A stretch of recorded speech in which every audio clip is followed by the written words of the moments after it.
Baik. Bismillahirrahmanirrahim. Assalamualaikum warahmatullahi wabarakatuh. Alhamdulillah. Alhamdulillahi rabbil alamin. Alladzi bi ni'matihi tatimmus shalihat. Wassalatu wassalamu ala sayyidina wa habibina wa maulana Muhammadin wa ala alihi wa ashabihi wa man tabi'ahum bi ihsanin ila yaumiddin wa ba'du. Subhanaka la ilma lana illa ma 'allamtana innaka antal alimul hakim. Rabbana 'allimna ma yanfa'una wanfa'na bima 'allamtana wa zidna ilma. Allahumma inna na'udzubika min ilmin la yanfa' wa min qalbin la yakhsha' wa min du'ain la yustajabu lah. Rabbi shrah li sadri wa yassir li amri wahlul 'uqdatam min lisani yafqahu qawli. Ikhwatul iman, teman-teman sekalian yang semoga senantiasa dirahmati oleh Allah Subhanahu wa taala. Insyaallah sore hari ini dengan taufik dari Allah Subhanahu wa taala kita akan lanjutkan kembali pembacaan kita terhadap kitab Qawaid Qur'aniyah khamsuna qaidatan Qur'aniyatan fin nafsi wal hayat. Ada 50 kaidah Quran yang terkait tentang kehidupan kita dan jiwa serta hati kita. Yang mana insya Allah kita akan masuk ke kaidah yang ke-19. Di sini kaidahnya berbunyi qala al-muallifu rahimahullahu taala wa lakum fil qisasi hayatun. Sesungguhnya bagi kalian, kata Allah Subhanahu wa taala dalam firman-Nya, dalam qisas itu ada kehidupan. Tujuan dari kaidah ini teman-teman sekalian adalah supaya kita tahu, paham bahwasanya syariat Islam itu adalah syariat yang sempurna. Syariat yang datang untuk kemaslahatan dalam semua aspek. Jadi Islam itu bukan hanya mengatur tentang bagaimana hubungan kita dengan Allah, bukan hanya mengatur tentang ibadah semata. Namun Islam itu mengatur semua dari kehidupan kita, termasuk tindakan-tindakan kriminal yang kita lakukan sebenarnya ada hukumannya di dalam Islam.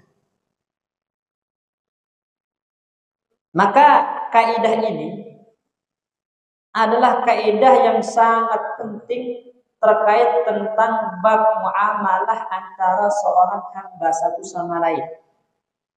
Yang mana kehidupan kita ini tidak akan lepas dari perbuatan zalim terhadap orang lain, bukankah begitu?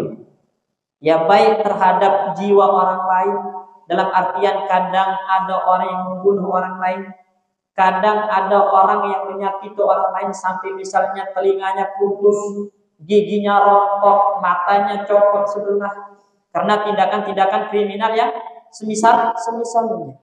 Maka Islam tidak akan membiarkan itu. Ada hukuman yang setimpal yang Allah tetapkan untuk pelaku-pelaku semacam itu. Begitupun kadang ada orang yang mencuri harta orang lain gitu kan, atau merampas kehormatan wanita muslimah. Ada hukumannya enggak? Ada hukumannya di dalam Islam, karena Islam itu bukan tentang ibadah semata, tapi juga mengatur bagaimana hidup ini aman, tentram. Karena Islam itu adalah agama yang mendatangkan kemaslahatan secara universal, agama yang soleh, yang layak untuk setiap waktu dan tempat, gitu. Maka kaidah ini akan mengajarkan kita hal itu. Supaya apa? Supaya kita bangga dengan keislaman kita. Supaya kita bangga menjadi seorang muslim. Bahwasanya agama kita ini bukan sembarang agama, tapi agama yang benar-benar betul-betul mendatangkan kebaikan, kemaslahatan, kenyamanan untuk semua lingkungan hidup. Supaya bagaimana kita harmonis. Tidak ada pertikaian, tidak ada pertumpahan darah. yang dilakukan secara zalim dan semena-mena, maka Islam datang dengan membawa aturan-aturannya. Nah, aturan itu adalah sebagaimana dalam kaidah walakum fil qisas hayatun. Sesungguhnya dalam qisas itu ada kehidupan. Jadi qisas ini lebih umum daripada sekedar pembunuhan. Ya kan? Qisas itu bisa juga untuk sifatnya melukai. Makanya di dalam surat Al-Maidah Allah berfirman, "Wa katabna 'alaihim fiha anna an-nafsa bin-nafsi." Ya. Wal 'aina bil 'aini. Ya. Wal anfa bil anfi. Wal udhuna bil udhuni. Was sinna bis sinni wal juruha qisas. Kami telah menetapkan ya terhadap Bani Israel dalam kitab-kitab mereka dan juga itu diakui di dalam Islam bahwasanya orang yang membunuh orang lain secara zalim maka juga balasannya dihukum bunuh. Orang yang mencongkel mata orang lain secara zalim balasannya apa? Matanya dikisos gitu kan. Al-aina bil aini, mata dengan mata, telinga dengan telinga, gigi dengan gigi, dan luka-luka yang bisa dikisos maka dikisos. Karena disitulah letak keadilan. Ya. Sebab korban itu tidak akan puas. Benar kan? Tidak akan puas kecuali pelakunya merasakan yang sama. Bukankah begitu? Ya. Maka supaya tidak terjadi perbuatan hukum sendiri, menghukumi orang sendiri gitu kan, main hukum sendiri, maka Islam datang dengan aturan biar syariat, biar hukum Allah yang menyelesaikannya. Ya, karena kalau nggak ada hukum semacam ini orang akan main hukum sendiri, ya, dan itu bisa lebih gitu kan. Yang tadinya cuma telinganya doang copot, kalau main hukum sendiri bisa lebih gitu kan. Yang satu ketika membalas bisa dua-duanya dicopot. Itu kan nggak boleh. Lalu bagaimana caranya Islam datang untuk memberikan Memberikan solusi. Pertama, tujuannya adalah supaya pelaku jerah, ya kan? Jerah. Kemudian yang kedua, korban pun redho. Ya. Korban pun redho setelah diberikan hukuman yang setimpal. Dan yang ketiga, tujuannya adalah supaya orang-orang mau mengambil pelajaran agar tidak melakukan tindakan kriminal yang sama, karena dia akan mendapatkan hukumannya. Ini. Ya, makanya disebutkan ada kehidupan di dalam kisos itu. Maknanya bagaimana? Kalau ada orang membunuh secara zalim kemudian ditegakkan hukum kisos dibunuh dia, maka orang yang paham, berakal tidak akan berani melakukan pembunuhan karena dia akan dibunuh secara hukum syariat, sehingga terjadi kehidupan. Orang hayat, maksudnya akan lebih banyak penjagaan terhadap nyawa-nyawa sehingga tidak dibunuh secara zalim. Coba bayangkan, kalau tidak ditegakkan hukum kisos, maka pembunuhan akan merajalela, dan itu terjadi di negeri kita. Iya, nyawa orang itu kayak nggak ada harganya. Benar nggak? Ya, paling cuma di penjara berapa tahun gitu kan? Ntar lakukan tindakan kriminal lagi. Jadi nggak akan jerah. Dan orang akan berpikir, lah itu cuma segitu hukumannya, akhirnya lebih berani. Coba kalau ditegakkan hukuman yang setimpal, yang membunuh dihukum dengan dibunuh, maka nggak ada orang berani melakukan pembunuhan. Itu makna dari hayat, ada kehidupan di balik penegakan hukum kisos. Saya mengatakan di sini, wa hadhil qaidatul qur'aniyatul 'azimatu ja'at ba'da qoulihi ta'ala, ya ayyuhalladzina amanu kutiba 'alaikumul qisasu fil qatla.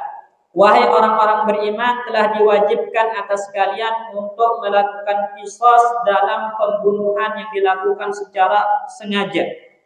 Jadi dalam Islam itu mengklasifikasikan pembunuhan menjadi 3 macam. Pertama dikenal dengan qatlul amdi, pembunuhan secara sengaja. Udwanan, karena ada unsur kebencian, permusuhan. Dan ini kebanyakan pembunuhan yang terjadi. Pembunuhan yang direncanakan, dilakukan secara sengaja karena ada unsur kebencian, dendam, udwanan, permusuhan. Maka ini namanya apa? Qatlul amdi. Qatlul amdi. Nah, dalam Islam hukumannya bagaimana? Qisas. Itu apa? Dibunuh. Ya, dibunuh. Kemudian kalau waliul maqtul, ya, keluarga korban itu menyatakan saya tidak mau orang ini dikisos, tapi harus bayar diat.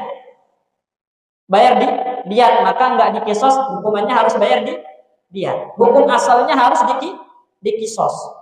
Ya, dibunuh karena membunuh. Kecuali kalau keluarga korban memaafkan, dalam artian tidak usah dikisos tapi bayar diat. Diatnya berapa? 100 unta. 100 unta. Berapa harga unta sekarang? Satu unta sekarang mungkin sekitar 20, 30, 20, 25 juta. Kali 100 berapa tuh? Ya, itu denda yang harus dibayarkan. Kalau misalnya keluarga korban mengatakan nggak usah bayar diat, dimaafkan, saya maafkan ikhlas, tapi semoga orang ini bertaubat, maka gugur ya. Jadi nggak ada hukuman. Nah, ini. Jadi qatlul amdi itu hukum asalnya adalah dibunuh, kecuali kalau dituntut oleh keluarga korban bayar diat. Kalau enggak, maka misalnya dimaafkan, gugur segalanya. Ya. Kemudian jenis yang kedua ada namanya syibhul amdi, pembunuhan yang semi sengaja. Gitu. Semi sengaja. Maksudnya semi sengaja itu gimana? Misalnya gini, ada niat untuk membunuh, tapi dengan alat yang tidak membunuh biasanya. Contoh, ini pulpen bisa ngebunuh nggak? Seringnya enggak kan? Ya, seringnya enggak. Kalau saya lempar, kan ada niat untuk melempar. Mati qadarullah. Maka ini masuk pembunuhan apa? Syibhul amdi namanya. Syibhul amdi. Nah, syibhul amdi itu tidak ada kisosnya. Enggak dikisos, tapi harus bayar diat dan kafarah. Bayar diat dan kafarah. Diatnya berapa? 100 unta tadi. Kafarahnya apa? Puasa 2 bulan berturut-turut. Puasa 2 bulan berturut-turut. Kemudian ada yang ketiga namanya qatlul khata.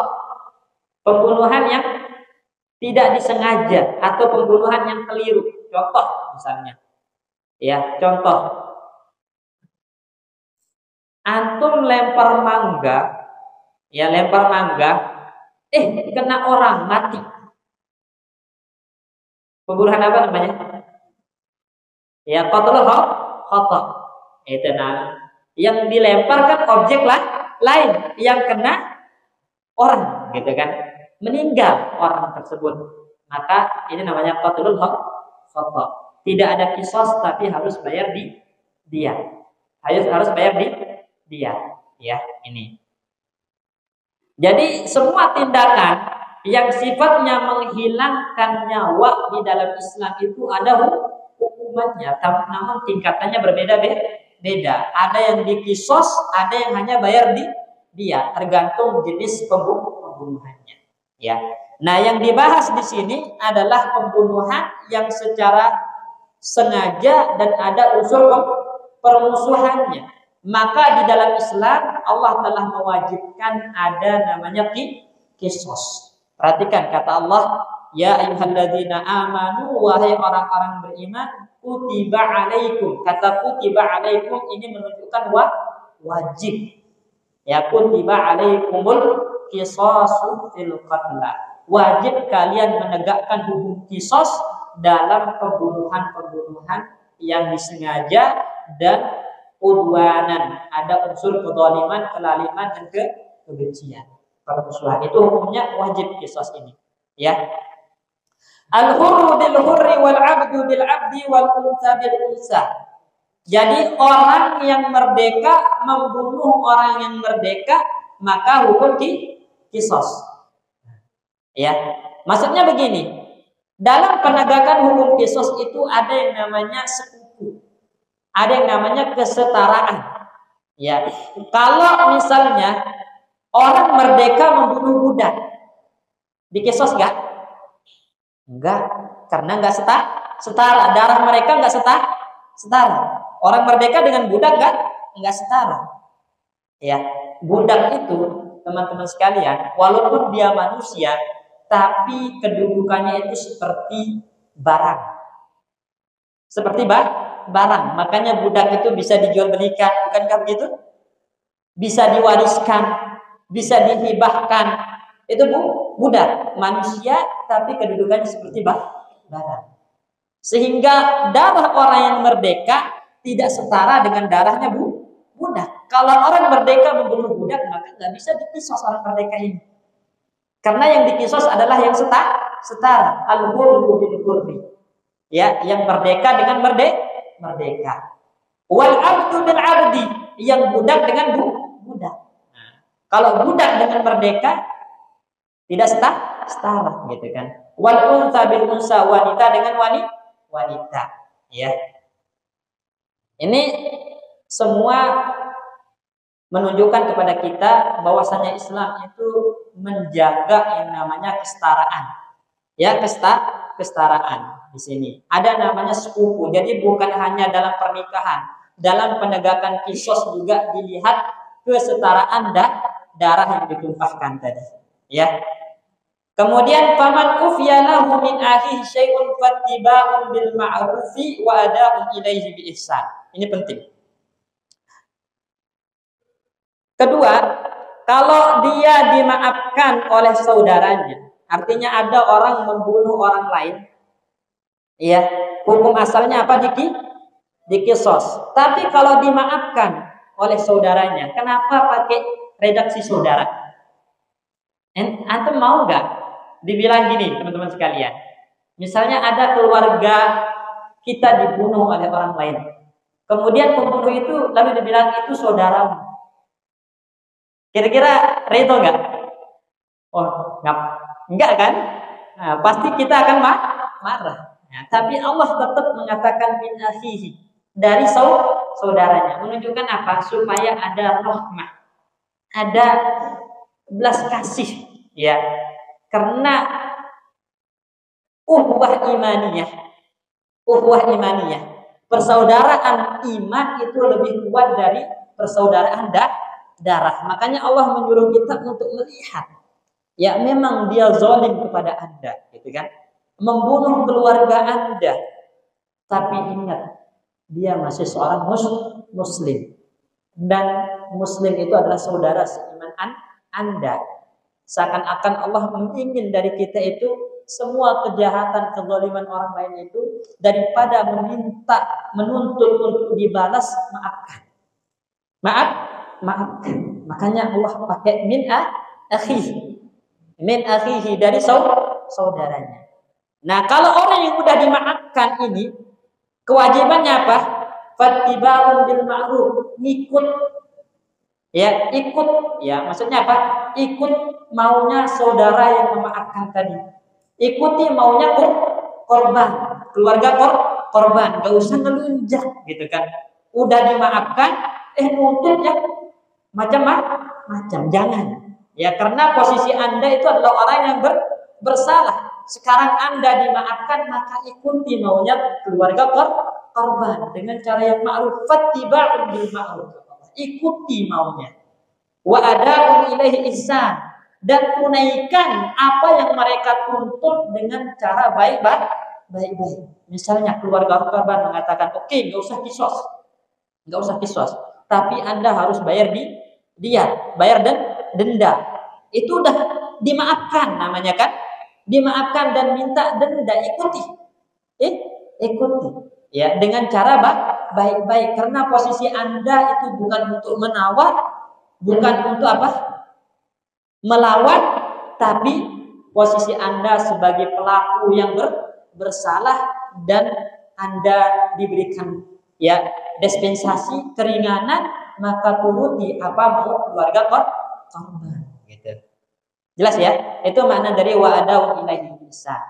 Dzalika tahfifun min rabbikum wa rahmatun. Karena itu juga merupakan keringanan dari Allah untuk kalian dan bentuk rahmat kasih sayang Allah kepada kalian.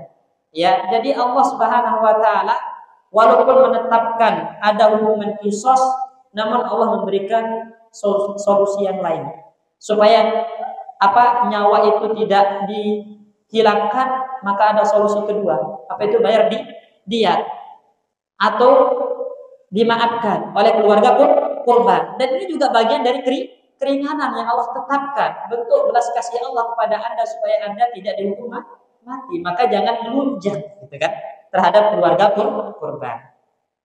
Faman itada ba'da dzalika falahu adzabun alim. Nah, kalau ada yang melampaui batas setelah itu, maksudnya apa? Setelah diberikan dispensasi, diberikan maaf, tapi melunjak melampaui batas, semakin semena-mena, semakin berbuat zalim, falahu adzabun alim, maka baginya azab yang pedih.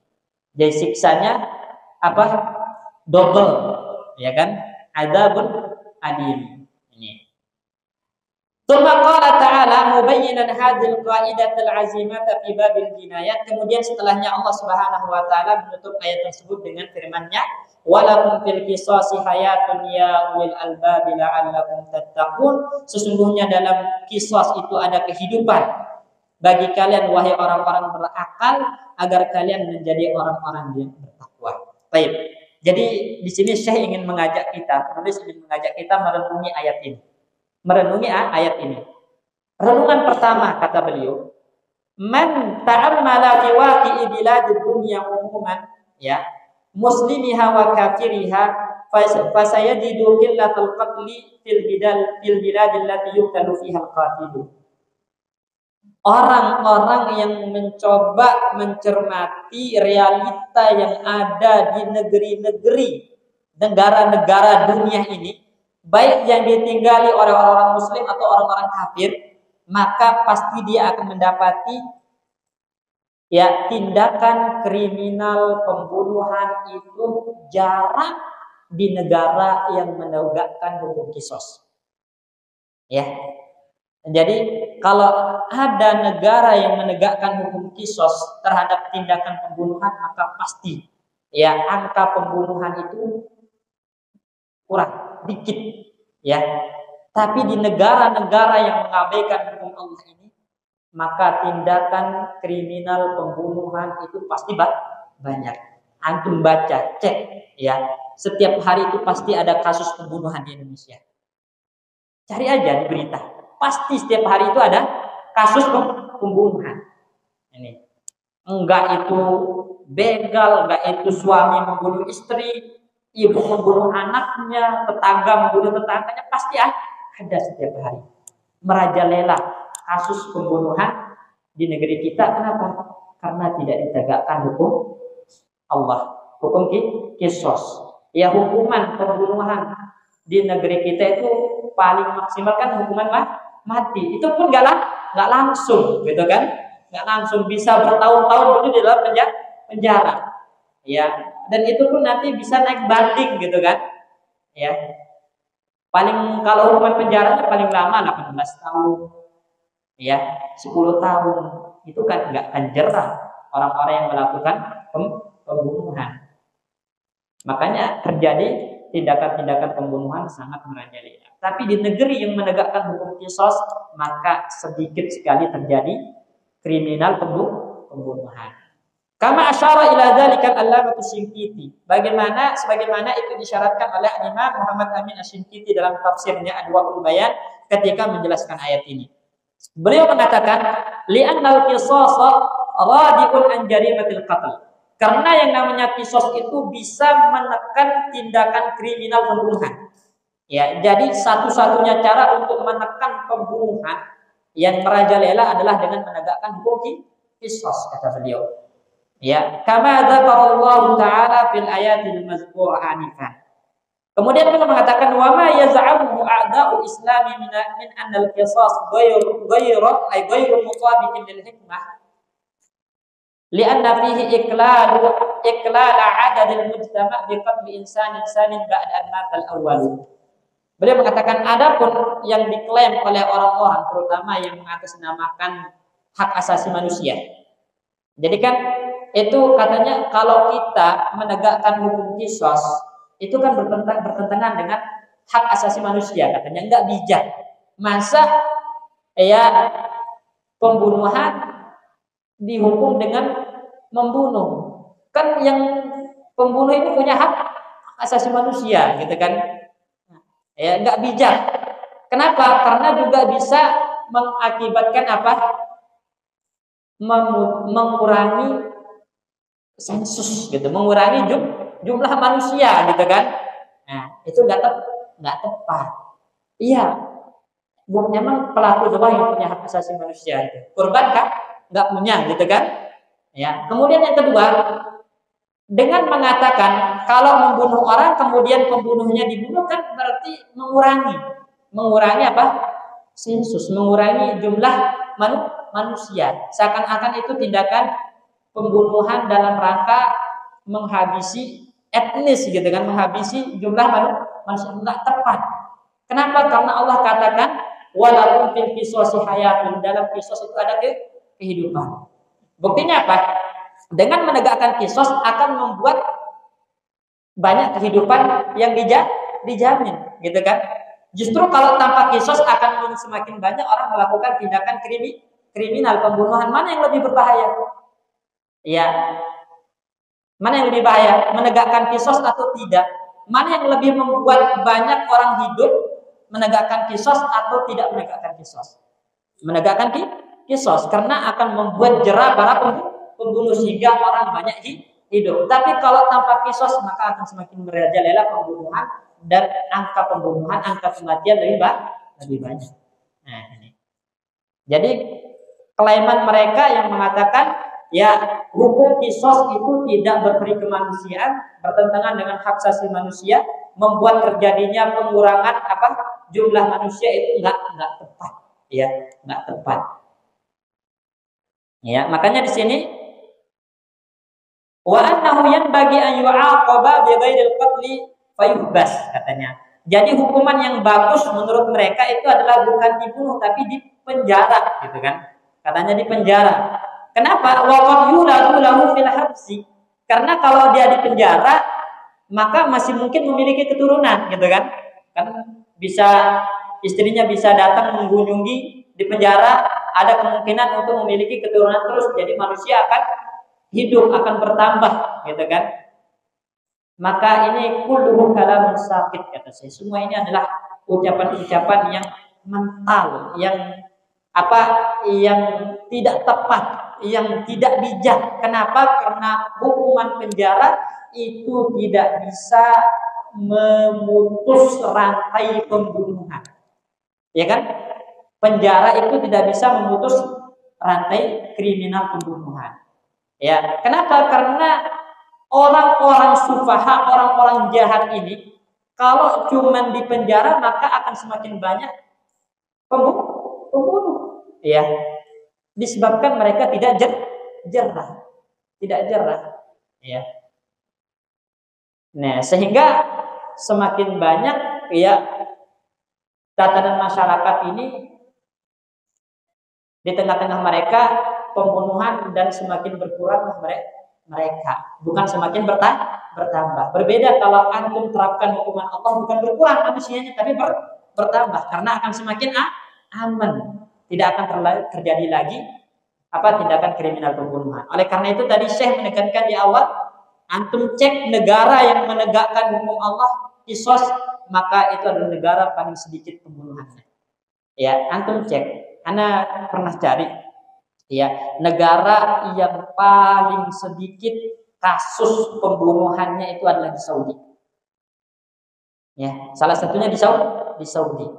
Itu kenapa? Karena di Saudi itu pelaku pembunuh ditegakkan hukum kisos. Itu realitanya. Ya. Kemudian yang kedua, ya renungan yang kedua kata Syekh, walakum fil qisasi hayatun. Ini menunjukkan kepada kita bahwasanya a'azzu syai' 'alal insani fil jibillah al hayat. Hal yang paling berharga bagi manusia itu adalah kehidupan. Tabiat manusia itu menyatakan sesuatu yang paling berharga dalam dirinya adalah kehidupannya. Hidup ini adalah sesuatu yang paling berharga yang kita miliki. Bukankah begitu? Makanya antum makan untuk hidup gitu kan.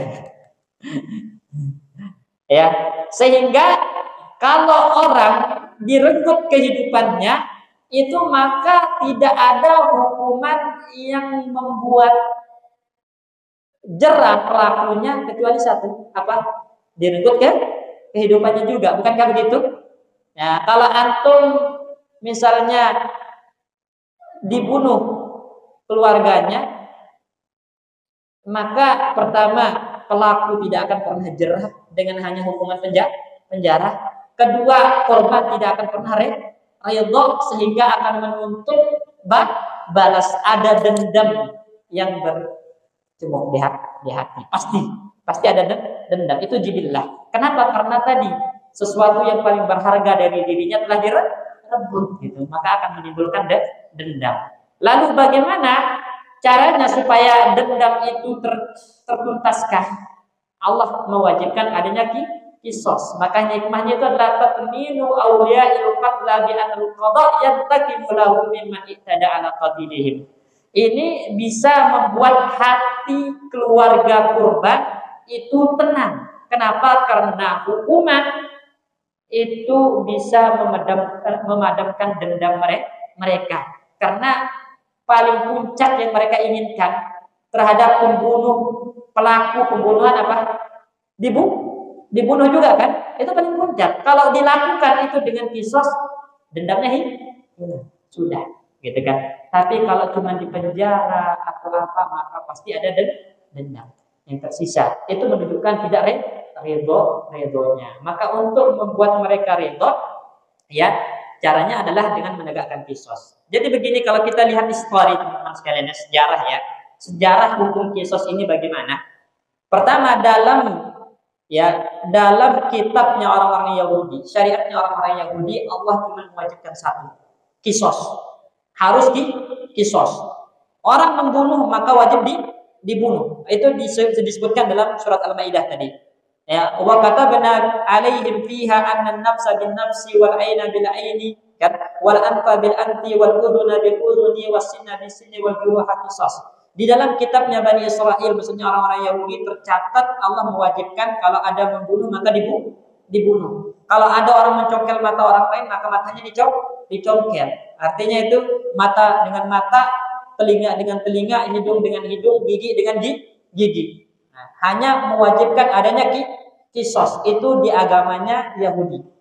Kemudian di agamanya orang-orang Nasrani cuma diwajibkan satu, bayar diat, nggak ada kisos. Hanya bayar diat. Ya, itu di Nasrani. Jadi kalau ada pembunuh tidak bisa dihukum mati, cuma bisa dihukum apa? Denda, bayar diat. Itu di agama Nasrani. Tapi Islam datang dengan memberikan jalan tengah. Apa itu? Hukum asalnya dikisos. Boleh dimaafkan oleh keluarga korban dengan meminta pembayaran diat atau maaf semata. Jadi ada 3 ya. Meminta dikisos, atau tidak dikisos tapi meminta bayar diat, atau dimaafkan sukarela. Nah ini Islam datang dengan 3 hal ini. Makanya ya, kenapa? Karena Islam itu memperhatikan 3 hal. Pertama, dampak ke depan dari tindakan kriminal. Ya. Karena kalau pelaku kriminal ini tidak diberikan hukuman yang setimpal, maka nggak akan jerah. Lalu bagaimana caranya? Ditetapkan adanya hukum kisos sebagaimana dalam agama Yahudi. Paham ya? Ini. Kemudian yang kedua, ya. Kadang ya ada keluarga-keluarga korban yang tidak ingin menumpahkan darah orang lain walaupun dia pelaku kriminal. Akhirnya caranya bagaimana? Minta bayar denda, ganti rugi atas kejahatannya, gitu kan, denda dia. Maka itu diambil dalam Islam untuk kemaslahatan keluarga korban, ya kan? Nah, maka ada di dia. Kemudian yang ketiga, karena Islam itu adalah agama yang menjunjung tinggi persaudaraan iman, gitu kan? Ada orang-orang yang memiliki hati yang bersih. Hati yang bersih dalam artian apa? Enggak pernah menyimpan dendam sama sekali kepada orang lain walaupun dia dizalimi. Walaupun dia dizalimi, ada orang-orang yang kayak gitu. Maka datang yang ketiga itu apa? Maaf secara sukarela. Jadi Islam itu memperhatikan kondisi pelaku dan kondisi korban. Ya, maka ada 3 hal ini dalam Islam. Berbeda dengan agama Nasrani dan Yahudi tadi, ya. Hanya ada kisos saja di Yahudi, hanya ada diat aja di Nasrani, tapi Islam datang dengan tiga hal: kisos, diat, dan memberikan maaf secara sukarela. Ya. Qala Allah Ta'ala, wa man qutila mazluman faqad ja'alna liwaliyhi sultana fala yusrif fil qatli innahu kana mansura. Ya. Wa man qutila mazluman, barang siapa yang dibunuh secara zalim, faqad ja'alna liwaliyhi sultana, maka kami jadikan bagi keluarganya itu ada sultan. Sultan itu maksudnya ada kekuatan. Ya, ada kekuatan. Makanya kekuatan mutlak itu ada di keluarga korban kalau dalam Islam. Saya ulangi ya, kekuatan mutlak terhadap tindakan pelaku kriminal itu ada di keluarga korban. Makanya semuanya diserahkan kepada keluarga korban. Minta apa? Sama pelakunya. Mau dikisos, ya kan? Mau minta diat, harus bayar dia. Ente mau maafkan, maka dimaafkan. Sultan. Tapi kalau hukum Allah tidak ditegakkan, biasanya apa? Kebalik, gitu kan? Pelaku lebih kuat daripada korban. Bisa hukum itu tumpul, ya, ke atas, tajam ke bawah, gitu kan? Dan itu yang banyak terjadi sekarang. Ya, betapa banyak kasus-kasus kriminal yang korbannya adalah orang-orang tidak mampu, tidak bisa diselesaikan. Kenapa? Karena tidak ada kekuatan di hukum itu untuk orang yang di bawah, gitu kan. Islam nggak membolehkan seperti itu. Makanya Islam mengatakan barang siapa yang dibunuh secara zalim, maka Allah telah jadikan bagi keluarganya itu sultana. Apa? Kekuatan. Ya, ada kekuatan. Fala yusrif fil qatli. Maka jangan ya berlebihan dalam tindakan pembunuhan. Innahu kana mansura, disebabkan waliul maktul, orang yang menjadi korban itu pasti mansura, ditolong. Allah pasti berikan kemenangan di dalam Islam. Enggak ada yang namanya pelaku itu selalu pelaku menang. Dalam hukum Islam itu enggak ada. Yang memiliki kekuatan dan dimenangkan oleh Allah itu pasti korban dalam Islam. Ya, lihat luar biasa. Li'alla yatasadda awliya al-qatil lil intiqam min qatili maulahum bi anfusihim. Ya, kemudian tujuannya apa di sini teman-teman sekalian? Ya, supaya wali-wali maktul atau keluarga korban itu tidak balas dendam dengan sendiri, tapi melewat jalur hukum Islam, yaitu apa? Melalui qadi, melalui hakim. Dan hakim di dalam Islam dituntut untuk memberikan pertolongan kepada korban, bukan pelaku. Ya. Makanya nggak ada ya qadi yang membela pelaku, itu nggak ada. Karena qadi yang faqih, yang ngerti fikih, itu selalu memprioritaskan korban. Ini di dalam Islam, ya. Hakim istilahnya ya, hakim yang ngerti fikih itu maka pasti korban yang diberikan ini apa namanya prioritas, ya. Karena kalau enggak ditegakkan hukum oleh qadhi, oleh penguasa, oleh hakim di dalam Islam, maka orang akan melakukan balas dendam sendiri. Ya, contoh teman-teman sekalian. Pernah ada kejadian, ya, terjadi, ya, satu orang dibunuh, maka satu kampung balas dendam. Ya kan? Ya, satu kampung balas dendam menyerang kampung pelaku. Ini kan akhirnya apa penyebabnya? Karena tadi tidak ditegakkan hukum yang setimpal.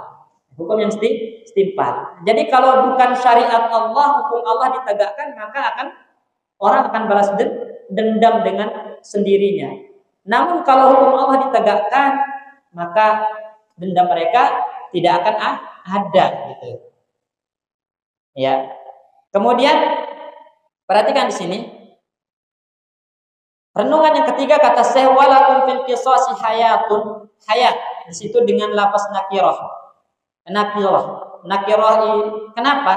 Karena menunjukkan ta'zim, pengagungan. Ya, pengagungan. Jadi gini teman-teman sekalian. Hidup itu adalah sesuatu yang dihargai di dalam Islam. Ya. Jadi hidup orang lain, kehidupan itu sesuatu yang bernilai, sesuatu yang dihargai dalam Islam. Maka tidak boleh kita merampas kehidupan orang lain. Sehingga di dalam Islam itu hukumannya berat. Ancamannya berat. Wa may yaqtul mu'minan muta'ammidan fajaza'uhu jahannam khalidan fiha. Barang siapa yang membunuh seorang mukmin secara sengaja, maka balasannya neraka jahanam kekal di dalamnya. Menunjukkan apa? Membunuh orang itu dosa besar. Ya, la yahillu damu mri'in muslim illa bi ihda thalas. Enggak halal antum tumpahkan darah seorang mukmin, seorang muslim kecuali dengan sebab tiga hal. Ya. Apa itu? As-sayyidul zani. Ya.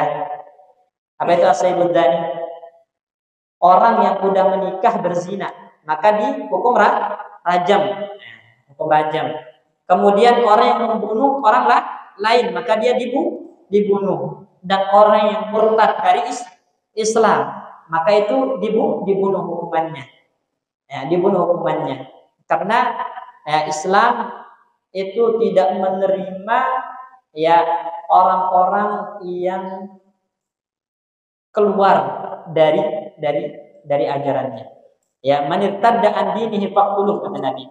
Barang siapa yang murtad dari agamanya, hukumannya adalah dibunuh. Ya, dibunuh. Baik. Ini. Dan juga misalnya menunjukkan betapa Islam itu betul-betul menghargai kehidupan orang lain, teman-teman sekalian. Nabi mengatakan, ya, laqatlu rajulin muslimin, ya, la zawalud dunya ahwan indallahi min qatli rajulin muslimin. Hancurnya dunia dan isinya, ini kata Allah, lebih ringan bagi Allah daripada membunuh seorang muslim. Menunjukkan betapa Allah menghargai kehidupan seorang muslim. Jadi lihat, walaupun fil qisasi hayatun. Kenapa Allah menggunakan nakirah di sini? Karena Allah betul-betul mengagungkan kehidupan, memberikan nilai yang sangat tinggi terhadap kehidupan, sehingga kita tidak boleh merebut kehidupan orang lain secara zalim. Ya.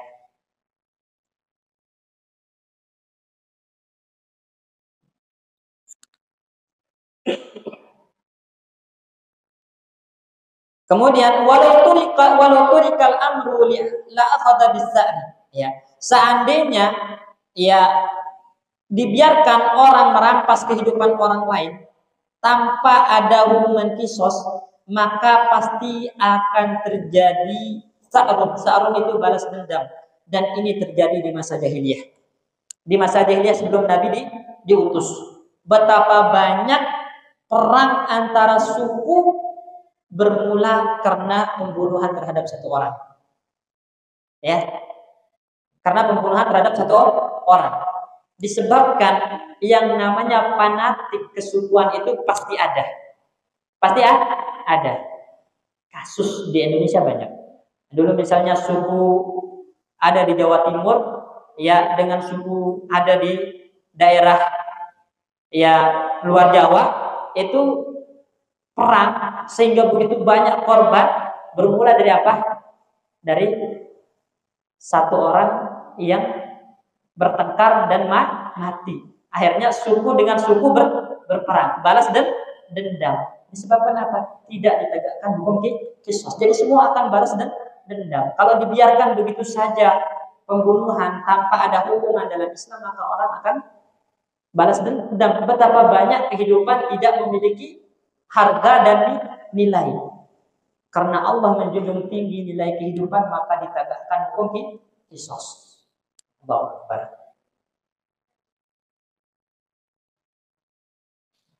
Bahkan Nabi masyru'iyatil qisas hayatun azimatun minal janibain. Maka di dalam syariat qisas ini ada kehidupan yang agung dari dua sisi. Dari sisi korban dan dari sisi pelaku. Itu untuk menjaga kehidupan. Karena kalau dibiarkan kan nanti keluarga korban dan pelaku akan berperang.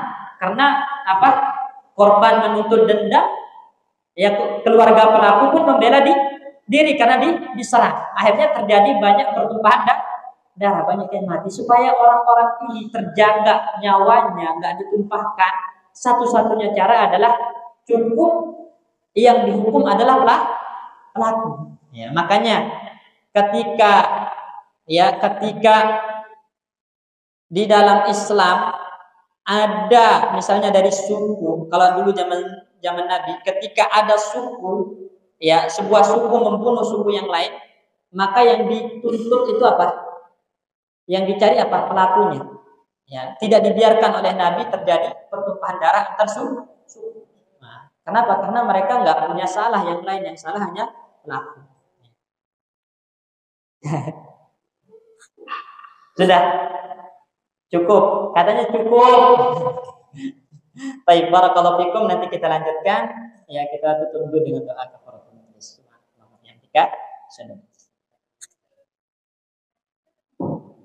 Assalamualaikum warahmatullahi wabarakatuh.